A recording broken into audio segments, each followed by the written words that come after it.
l'appelle le banquier des pauvres. Le Bangladais Muhammad Yunus, prix Nobel de la paix 2006, a entamé une visite européenne pour présenter le premier observatoire international sur le microcrédit. C'est à Rome qu'Euronews a rencontré le fondateur de la Grameen Bank, première banque à utiliser le système du microcrédit, des petites sommes d'argent prêtées à des déshérités exclus du système bancaire.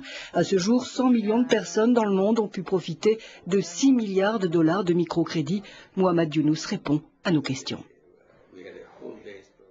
Vous êtes le père du microcrédit. D'où vous est venue cette idée? Je m'étais rendu sur le terrain dans un village tout près du campus universitaire pour essayer de voir comment aider les pauvres. J'ai constaté qu'il y avait un système de prêt d'argent qui fonctionnait.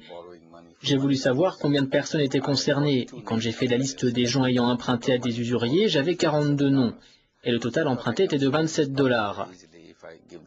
J'ai pensé que je pouvais régler le problème facilement si j'apportais moi-même cet argent afin que ces gens puissent rembourser leurs usuriers et se libérer de leurs obligations. C'est donc ce que j'ai fait, j'ai amené l'argent, signé tous les papiers, établi quelques règles simples afin d'encourager ces personnes à rembourser leurs prêts, ce qui a été fait à 100%.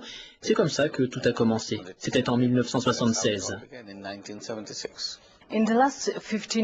Durant les 15 dernières années, la croissance économique au Bangladesh a été d'environ 5%.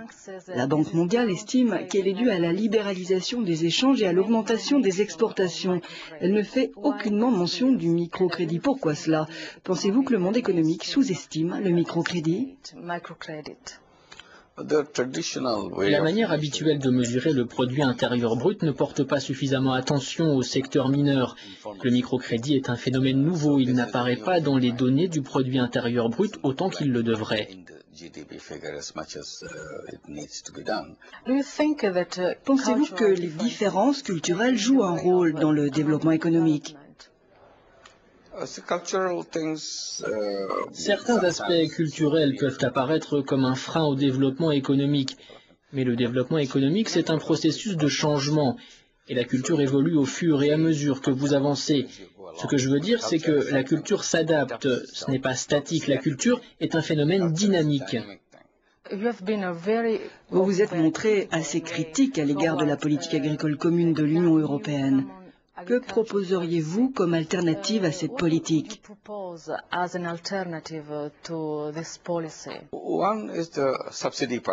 En premier, il y a la question des aides. Il faut ouvrir le marché le plus possible.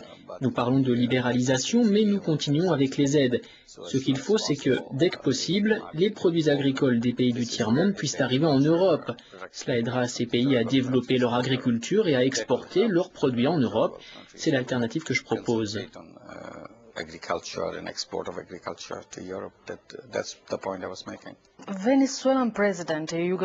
Le président vénézuélien Hugo Chávez propose de créer une banque du Sud, une banque pour les pays latino-américains, qui deviendra en grande partie une banque sociale.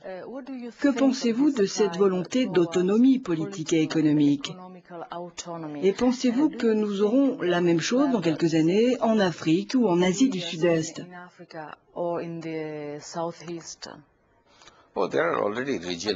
Il y a déjà des banques régionales, mais tous leurs fonds proviennent de l'Occident.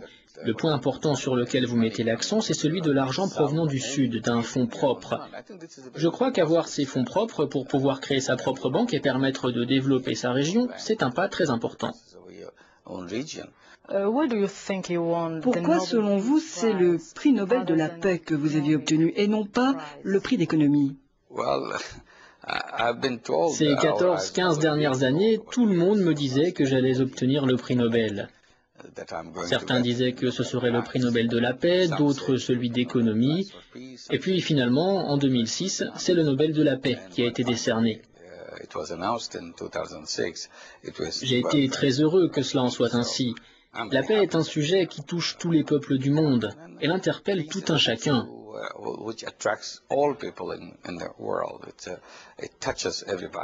Ça a été un message très fort. Je suis très content que le lien ait été fait entre la paix et la pauvreté. La pauvreté a été reconnue comme étant une menace pour la paix, ce que je ne cesse de répéter depuis tant d'années. Ça a été une façon de réaffirmer que la paix ne se mesure pas seulement en termes de conflits, de confrontations militaires.